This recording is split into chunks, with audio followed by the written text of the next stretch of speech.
Hey guys, how's it going? Matt with another JaYoe conversation. I'm joined again by Lee Barrett. Good morning. Good morning. Beautiful morning. Where are we right now? We are at the train station in Xi'an North. And we are about to go into the first class. We're going to take you on a tour of the first class cabin of the high-speed train. Yeah. 8C, that's business class that way, mate. Go down this way. Hello. Seat 9A. I'm at 9A. D and 8C. I'm there. This is very, very common, actually. Not first class. How much was the first class ticket? About 100 RMB? Something like that. We're going to be on this train for about a half hour. And so I thought I'd take you along with me. Maybe we could sit down, talk with Lee a little bit about transportation. This is the driver, actually. He's in there. He's operating the train. This is totally in the front. And this is the business class. Business class on the trains is the best class. I've sit in business class. You actually get a little tray here. You get power.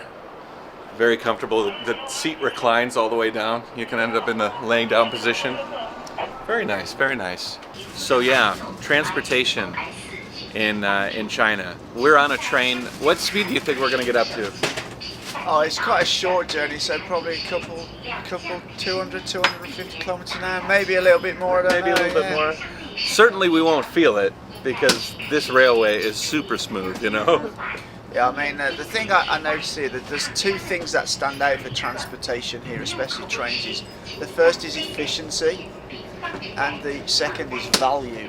Oh, yeah. Value-wise, it's less than a quarter of what you pay in the UK for the same length of journey, and the standard of that travel will be way lower. We don't have trains like this in the UK, high-speed trains like this at this level. No way. You know? That's really down to the infrastructure spending. Oh, sorry. That's okay. This is Sorry. Noella. Hi. So the big issue in the UK, the trains were privatised some years ago, so the lines have to make money. So they don't want to build lines and that are not money making. Whereas here, they will build things as a service to the people. It's not about making a profit out of it. Actually, a lot of the lines are profitable in China, but they subsidise the unprofitable lines. Yeah. Yeah. You know, and Well, all this talk of lines. You need to be in America. They don't have any of those lines or anything. I mean, I grew up in Detroit, so if you didn't have a car, you were kind of an asshole. I mean, you know, you didn't have a lot of choices. You still don't have a lot of choices. And I don't know why. It's got to be the bureaucracy that's kind of deadened the progress of public transportation. And we have bus systems in America. As a matter of fact, my dad was a bus mechanic every day, every night. Every day he ran the plumbing company, and every night he worked 2 jobs my entire life to raise me in the hopefully good way that has resulted. But the idea of trains in America has never caught on, and it wasn't until I came to, wow, look at that city, it's being built like from the ground up. That's pretty cool. It wasn't until I came to China that I realized how easy and efficient and just like it's a no-brainer to have like a well-running public transit system like this. Yeah, well, in the last 10 years here, they've built a rail system that pretty much connects all the major cities in China, even running up, you know, far into the north, into Xinjiang. And that line will never make money. But it's there to allow the people to access those cities. And I think, I don't necessarily agree with you about that it's the bureaucracy. I think it comes down to that. They just don't have the money to invest, or they don't see the benefit of investing that money in infrastructure. Whereas here, they have a saying, if you want to be successful, build the roads first. Right. And we don't seem to have that mentality. In the UK, they want a quick return on everything. Oh, it needs to make money as soon as we've finished it. Whereas here, they look at putting this massive investment in rail and they will think about getting the return in 10 years time, 15 years time, when so much more business and commerce can be done because you have that infrastructure in place. Well, in a lot of ways, the Belt and Road Initiative is like the ultimate personification of lay down the roads and the build it. What's that? Did you watch that movie Field of Dreams? No. It was a Kevin Costner movie, and he had this sense that he had to build this baseball stadium in his corn farm. He was a farmer, and so everybody thought he was crazy. Why are you going to build this corn? You have a very good corn farm. Why would you put this thing? And he kept saying, there was a voice that kept saying from the ether. It was like some supernatural thing. The voice would say, "Build it, and they will come. If you build it, he will come. They will come." You know, like so. And that's pretty much. I mean, you know, you have just diverting off the transport bit. Yeah. There's a lot of people going, oh, look at all these ghost cities they build in China. But actually, you go back to those cities 5 years after they're built, and they're teeming, heaving with people because you've got this massive urbanization. Would you like to go to one of those cities today? The one from like 5 or 10 years ago, the story, and let's take a look at it. Absolutely, yeah. I mean, that'd be cool because I bet you it's packed now, thriving with people. But that's what infrastructure does. Yeah. You know, they'll build these cities, they'll build the city 2 years later, they'll put high-speed rail there and metro lines. All of a sudden, boom. Lee, wait. But how are we going to afford all the bombs? How are we going to afford all the bombs? The what? The bombs, you know, the wars. I mean, you know. Oh, yeah, well. I mean, listen, roads or bombs. You got to choose. And, you know, I'm American, man. We like our bombs. Yeah. I mean, I think, you know, the sort of governments in the UK, years and years, the amount of money that has been wasted because they don't have the right people in government to manage those projects.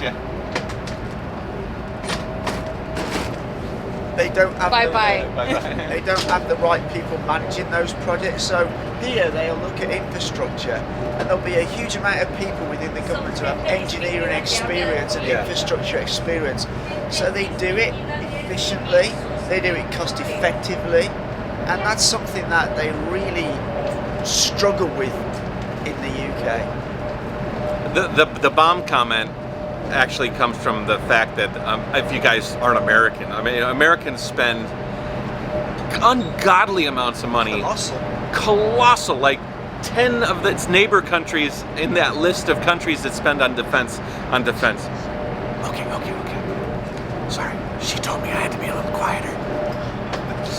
But we spend tons and tons of money on defense instead of directing it towards projects that might help really bring like infrastructure and stuff. And in China, for all of those people out there that think China is the big baddie with regards to military spending, I mean, the amount of money they spend on their military is insignificant.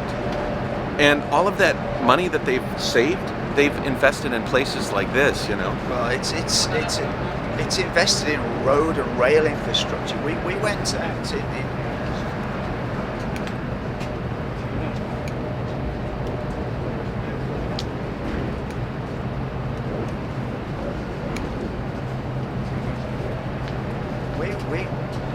See that? That's why we don't have COVID in China. Big problems with COVID. Absolutely. We were out in Chongqing a few months ago, and we were into some fairly rural areas, and I was gobsmacked at the extent and the quality of the highways they built to those villages. But what happens then is you get people who build businesses in those little villages, and they're able to distribute their products. We've recently been to this little village in the middle of nowhere, and they're selling their vegetables online on live streaming and distributing all over China simply because they have that infrastructure network to get that product distributed. Yeah. And that shows you why building the infrastructure is so important, because it enables the commerce. Yeah.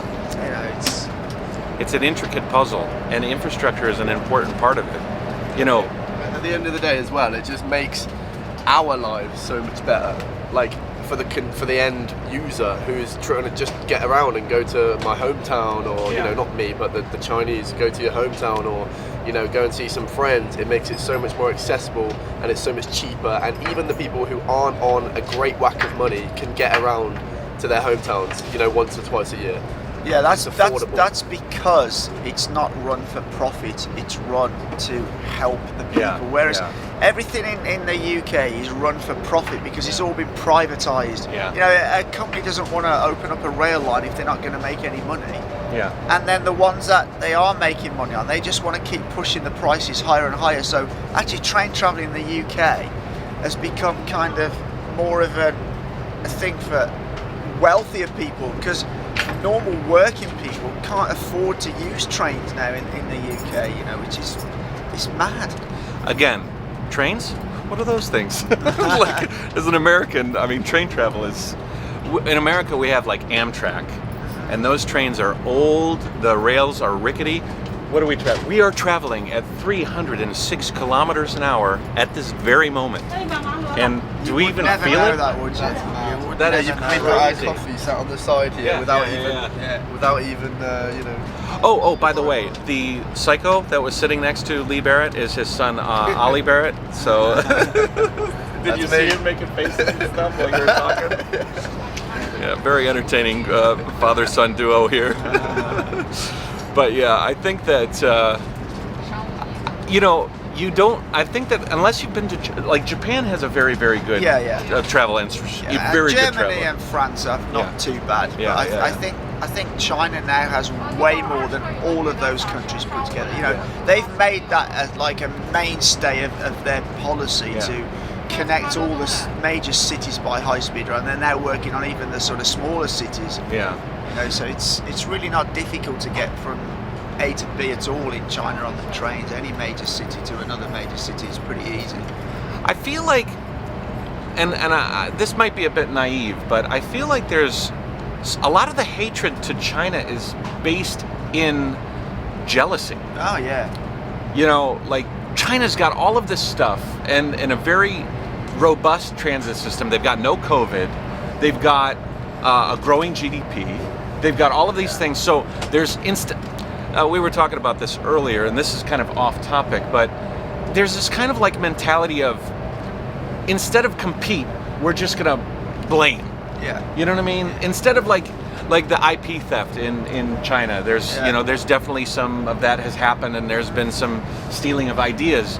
Just work harder and make better ideas so that those ideas that might have been and it's not really stealing, it's contractually taken, make those obsolete, because you know what, that was generation number 1, and we've designed generation number 10, so you can take our generation number 1, we don't care. But now it's like they have all of these things and they are doing all these good things, and damn it, you know. And I mean, speaking of jealousy, I have my own theory on that, in that it's kind of like the Western governments want to keep what's really happening in China away from their population seeing it, because at some point those populations are going to, well, we've been paying all this tax for all these years. Yeah. Where's all the money gone? Yeah. Why do we have such shitty infrastructure compared to China, when relatively they, you know, in the timeline, they've only been a rich nation for a very short amount of time, whereas the UK and America have been rich nations for much, much longer, but yet their infrastructure sucks compared to China. So where's all the money gone? Maybe like you were saying earlier, it's all gone on weapons and wars. yeah. You know? Like I see, like there's a lot of people that say that I hate America, or like, you know, and it's totally not that. I am sad, I am frustrated, because America could do all of these things. Could have all of the great things that China has, but they don't, because there's all this bullshit and red tape, and they can't get their shit, and they're blaming. There's all these blaming things. I mean, there are definitely some people in China that are blaming and lobbing threats at America and things like this. But if you looked at the percentage, it's a lot less than the amount of people in America. I mean, if you walk up to normal people here and say, what do you think of America? They say, we like it, it's from America, yeah. But you walk up to the average American and say, what do you think of China? The average one, I mean, on a more percentage basis, they'd be like, China, man. China's the root of all evil, you know what I mean? Because that's what they've been programmed to believe by their governments, you know, and the media. And, you know, I think that whoever wins this election when the results Oh out, yeah, I we're really- in an election right now. I really don't think China care that much, because Yeah. China will just get on with China and doing what they do. They don't really care that much about what's happening outside. They concentrate on building for them. Well, China has a strategy for each one. China has a strategy Yeah. for Biden. China has a strategy for Trump. China has a strategy for. They're well prepared for any scenario. I mean, it's yeah. one of the reasons why they've been able to kind of like do what they've done in the last few decades. So, anyways, we're gonna wrap this one up. I just thought it was an interesting topic of conversation, seeing as though we're on a train headed to Huashan. We're gonna do some mountain climbing today. It's gonna be cool. You guys excited? It is going to be cool. very excited. Bearing in mind I'm the oldest one in the team, so I might need a bit of help. But I might I'm have gonna- to put him I'm on my gonna back. give it a go, yeah. So, sign off. As always, take care. Enjoy the video, guys, and please make sure you do drop a like and comment down below what your thoughts are on it as well. And if you do want to check out the Barrett channel, you can also click the link down below, and we'll see you in the next one. Of course, and you know, JaYoe and all that jazz. So, yeah, we'll talk to you later. Bye, guys.